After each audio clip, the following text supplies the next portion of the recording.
इधर देखिएगा, इधर चुका है, चुकी है, चुके हैं, लिया है, दिया है, ली है, दी है, की है। आज मैं आपको ये सब नहीं पढ़ाने वाला हूं।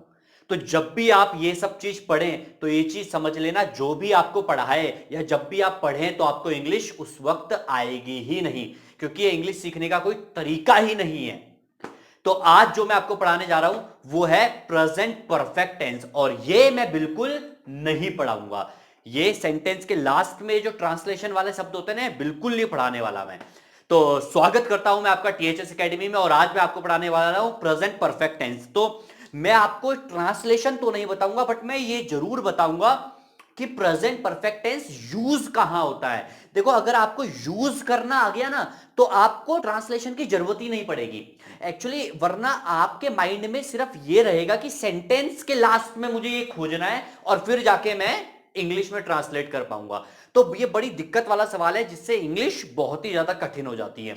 तो प्रेजेंट परफेक्ट टेंस कहां कहां पे यूज होते हैं वो आप जरा समझने की कोशिश करिए। और अगर आपने 5 चीजें दिमाग में अपने डाल ली कि प्रेजेंट परफेक्ट जो है ये कहां कितने 5 जगह यूज होता है, कितने जगह यूज होता है प्रेजेंट परफेक्ट, 5 जगह यूज होता है। और अगर आपने दिमाग में डाल लिया तो कोई नहीं रोक सकता आपको प्रेजेंट परफेक्ट टेंस पढ़ने के लिए। तो सबसे पहले तो मैं आपको ये बताना चाहता हूं कि जो प्रेजेंट परफेक्ट टेंस है, जरा गौर से देखिएगा, जो प्रेजेंट परफेक्ट टेंस है उसमें हैज और हैव आपको लगाना होता है। ठीक है, क्या लगाना होता है? हैज और हैव, और उसके बाद क्या लगाना होता है? वर्ब की थर्ड फॉर्म, वर्ब मतलब एक्शन। और ये जो जितनी भी सारी चीज ये मैंने ये यहां पे लिखी है, ये सब आप काट दीजिएगा, ये कुछ नहीं होता है, ये कोई भी पहचान नहीं है प्रेजेंट परफेक्ट टेंस की। सिर्फ अभी आपको क्या याद रखना है कि प्रेजेंट परफेक्ट टेंस में हैज और हैव आता है, और एक्शन, एक्शन माने वर्ब, वर्ब की कौन सी फॉर्म आएगी? थर्ड फॉर्म आएगी, बस। अब हम आगे बढ़ते हैं। देखो, प्रेजेंट परफेक्ट टेंस पहली जगह कहां पे यूज होता है? वो होता है अगर आपको कोई संख्या बतानी हो, ठीक है, या कोई एक्शन ये बताना हो कि इतने बार हुआ, या संख्या में बताना हो या तो कितने बार में बताना हो कि हाँ ये एक्शन मेरे साथ इतने बार हुआ। तो जब भी इतने बार, कितने बार, संख्या के बारे में आप बात करोगे तो आप लगाओगे प्रेजेंट परफेक्ट टेंस। जैसे यहां पे मैंने एक एग्जांपल लिखा है कि मैं मसूरी 12 बार गया हूं। अब देखो, यहां पे मैंने क्या बताई? संख्या।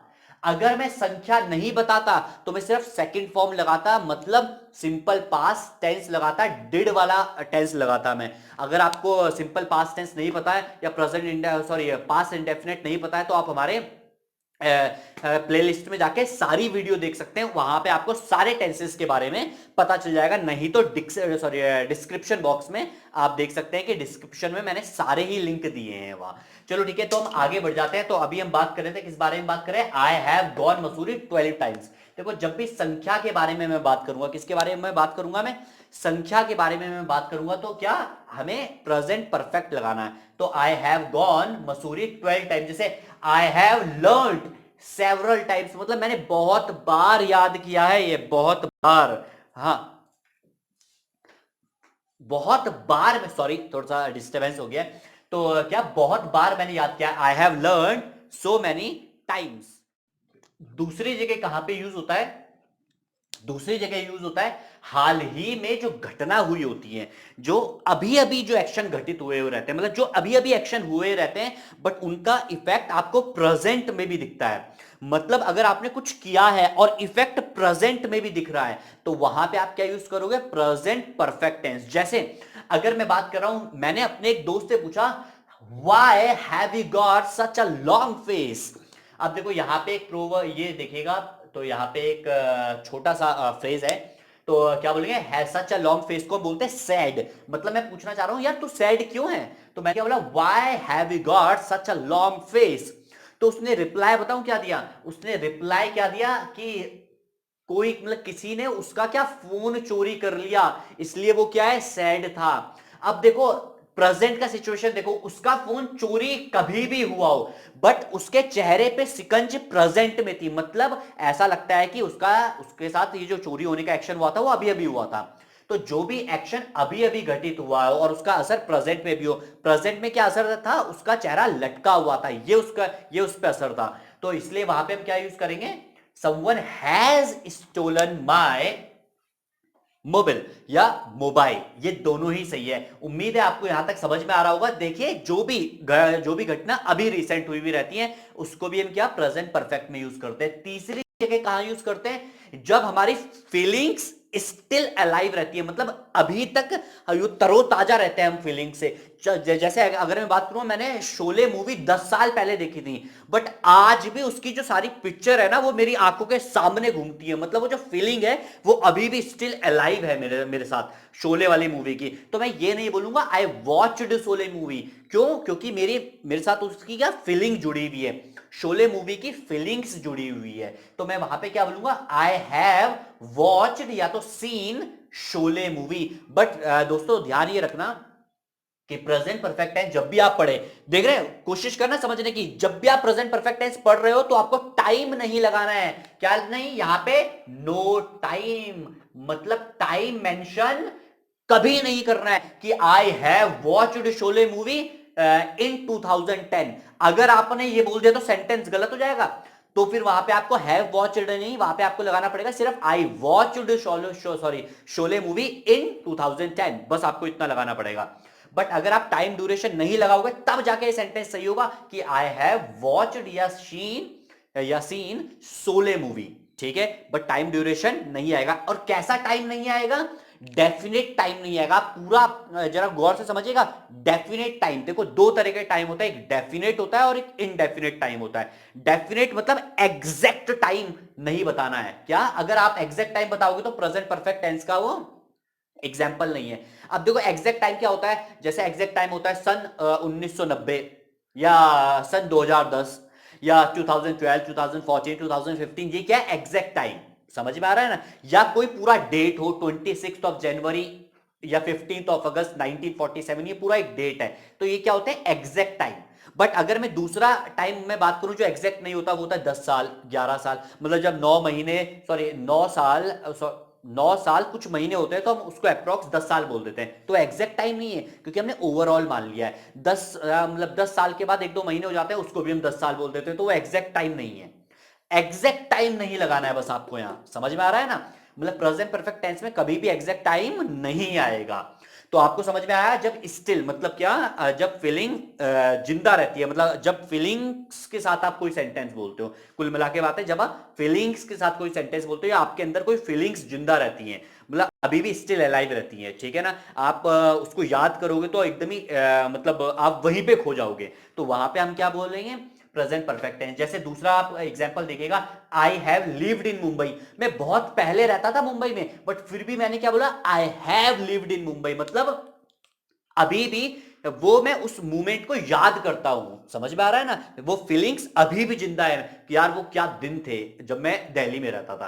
तो इसलिए मैंने क्या बोला, I have lived in Delhi. But अगर फीलिंग्स नहीं होगी मेरे अंदर तो क्या मैं बोलूंगा, I lived in Delhi, simple सा है। बट यहां पे भी टाइम नहीं मेंशन करना है, कहीं पे भी टाइम मेंशन नहीं करना है, डेफिनेट टाइम मेंशन नहीं करना है। इनडेफिनेट कर सकते हो बट डेफिनेट नहीं करना है। अब देखो चौथी जगह कहां पे यूज कर सकते हो आप, अचीवमेंट और एक्सपीरियंस। अगर आपने कुछ अचीव किया है या कुछ एक्सपीरियंस किया है तो वहां पे भी आप प्रेजेंट परफेक्ट टेंस ही यूज करोगे। जैसे शी हैज डन बीएससी, ये उसकी अचीवमेंट है, उसको वो डिग्री मिली है बीएससी की। समझ में आ रहा है ना, तो अचीवमेंट। तो कैसे उसने बोला शी हैज डन बीएससी या आई हैव डन बीएससी। आ रहा है आपको समझ में, कोई दिक्कत तो नहीं है।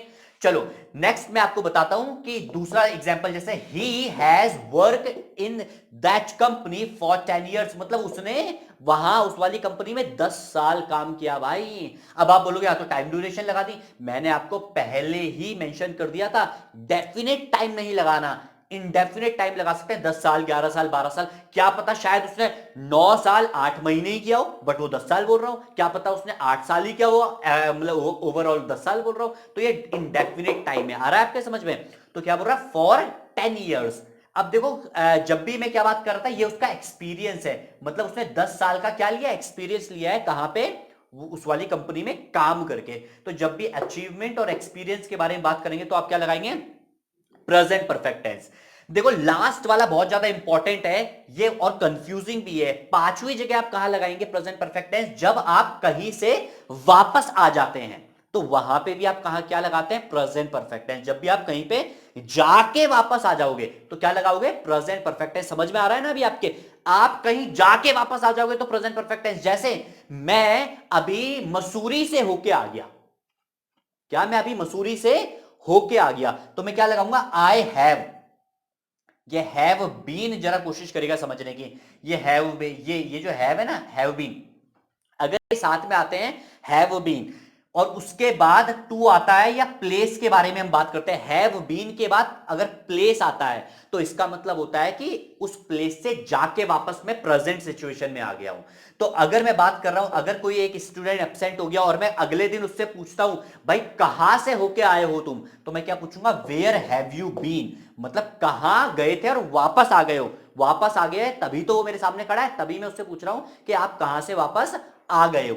तो वेयर हैव यू बीन, तो अगर वो जवाब देगा तो जवाब कैसे देगा, वो I have been to Mussoorie, मतलब वो मसूरी से होके आया है। इतना है समझ में। तो जब भी आप कहीं से किसी प्लेस से होके आ जाओ तो वहां पे भी क्या यूज करेंगे, प्रेजेंट परफेक्ट टेंस। देखिएगा ये इतनी सारी जगह हम प्रेजेंट परफेक्ट टेंस का यूज करेंगे, बट आप कोशिश करेगा, आपको ये पता होना चाहिए कि हैज कहां लगेगा, हैव कहां लगेगा। अब देखो हैज कहां लगेगा, हैज लगेगा सिंगुलर के साथ, ही शी इट नेम या कोई भी सिंगुलर होगा उसके बाद क्या लगेगा, हैज।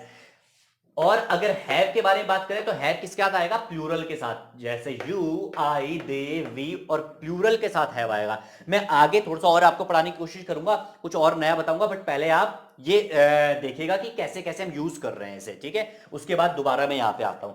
देखो अगर हमें आंसर देना होता है, क्या देना होता है, आप कोशिश करेगा जहां जहां पे मेरा मार्कर जाए वहां वहां पे आपकी नजरें भी जाए। जब भी हमें क्या देना होगा, आंसर देना होगा, तो हमें क्या लगाना होगा, सबसे पहले सब्जेक्ट, सब्जेक्ट मतलब डूअर लगाने होंगे, मतलब जो एक्शन करता है वो हमें सबसे पहले लगाना होगा। जैसे आई एक्शन करता है तो आई आ गया, तो आई के साथ क्या आता है, देखिएगा आप यहाँ पे क्या आई के साथ हैव आता है, तो आई हैव, और यहाँ पे हैव के साथ थर्ड फॉर्म तो आनी पक्की है, तय है वो हैव के साथ थर्ड फॉर्म आनी। तो कैसे बोले, I have watched Baahubali movie, simple सा। यू के साथ भी हैव आता है तो you have watched Baahubali movie. अगर ही और शी के बारे में बात करेंगे तो ही और शी के साथ क्या आता है, हैज, तो क्या आएगा, he has watched Baahubali movie. Next क्या आएगा, they have watched Baahubali movie, they के साथ हैव आता है तो हैव। ये तो हो गया जब हम सवाल, जब हम आंसर देंगे तो सबसे पहले हमें क्या लगाना है, डूअर लगाना है या पर्सन लगा देना है। तो हम आगे बढ़ने की कोशिश करते हैं, थोड़ा सा आप वेट करिएगा। तो देखते हैं, आगे बढ़ जाते हैं हम। तो जब हम क्वेश्चन पूछेंगे, जब हम क्या पूछेंगे, क्वेश्चन पूछेंगे, तो थोड़ा सा और कोशिश करेगा समझने की। तो जब हम क्या पूछेंगे, क्वेश्चन पूछेंगे, तो क्या करेंगे, हैव हम सबसे पहले लगाएंगे। देखो हैव और हैज को हम पहले ले आएंगे। जैसे अगर आपको यू से सवाल करना है तो आप क्या बोलोगे, have you watched Baahubali movie, कैसे बोलेंगे, यू से सवाल करेंगे तो have you watched Baahubali movie. She और ही से सवाल करेंगे तो हैज आ जाएगा, क्योंकि ही और शी के साथ क्या आता है, ही और शी के साथ हैज आता है, तो has she watched Baahubali movie. अगर दे के साथ बात करेंगे तो दे के साथ क्या बात करेंगे, दे के सवाल कैसे शुरू करेंगे, हैव से, have they watched Baahubali movie. अगर हम आंसर निगेटिव देंगे, ठीक है ना, ये तो अभी क्या था, पॉजिटिव आंसर, तो यहां पे क्या था, पॉजिटिव, देख रहे हैं आप क्या था, यहां पे पॉजिटिव आंसर था। अगर यहां निगेटिव आंसर देंगे तो नॉट किसके साथ आएगा, हैव के साथ, तो क्या बोलेंगे, I have not watched Baahubali movie. देखो चाहे आंसर दें, चाहे क्वेश्चन पूछे, चाहे कुछ भी दें, हमें नॉट हैव के साथ या हैज के साथ ही लगाना है। अगर हम यू, अगर हैव नॉट को शॉर्टकट में बोले तो हैव नॉट को शॉर्टकट में हम हैवंट बोलते हैं, तो you haven't watched Baahubali movie. He और शी के साथ बोलेंगे तो हैज नॉट को शॉर्टकट में बोलते हैं हैजंट, तो she hasn't watched Baahubali movie. Next, they haven't watched Baahubali movie. इतना आ रहा है आपके समझ में। तो देखिए मैं अब आपको पूरा कंक्लूड कर देता हूं, एक और बार आपको बता देता हूं, 5 जगह आपको याद करनी है प्रेजेंट परफेक्ट टेंस की। देखो अगर आपको ऐसा एक्शन बताना हो संख्या में कि मैंने इतने बार किया है, ये मैं इतने बार गया हूं, मैंने इतने बार खाना खाया है, या आपको जो घटना अभी हाल ही में हुई हो, प्रेजेंट में अभी जस्ट हुई हो घटना, वो भी प्रेजेंट परफेक्ट में आएगी। तीसरी जगह, अगर आपकी फीलिंग लाइव है, मतलब अलाइव है, अभी भी जिंदा है, मतलब कुछ काम आपने ऐसा किया हो जिसके साथ अभी भी आप अटैच हो, तो वहां पे भी क्या आएगी, प्रेजेंट परफेक्ट टेंस आएगा। चौथी जगह, अचीवमेंट और एक्सपीरियंस में प्रेजेंट परफेक्ट आएगा। और लास्ट में क्या है, जहां पे आप हो के आ गए हो जिस प्लेस से, वहां पे भी क्या आएगा, प्रेजेंट परफेक्ट टेंस आएगा।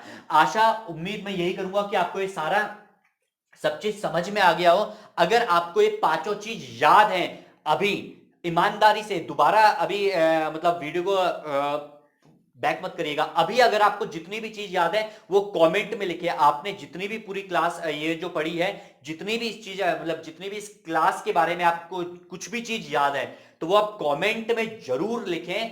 मैं भी देखूं कि हाँ आपके कितना समझ में आ रहा है। अगर आपको ये वीडियो अच्छी लगी, हमारी आपको मेहनत अच्छी लग रही है और अगर आपकी इंग्लिश में हम थोड़ा सा भी सुधार ला पा रहे हो तो इस वीडियो को आप शेयर जरूर करें, लाइक करें, कमेंट करें और इस चैनल को सब्सक्राइब करें और अपने दोस्तों से भी इस चैनल को सब्सक्राइब करवाएं और अपने घर में या अपने दोस्त यारों के साथ इंग्लिश का एटमॉस्फेयर बनाएं इस वीडियो को शेयर करके। तो thank you so much for watching video.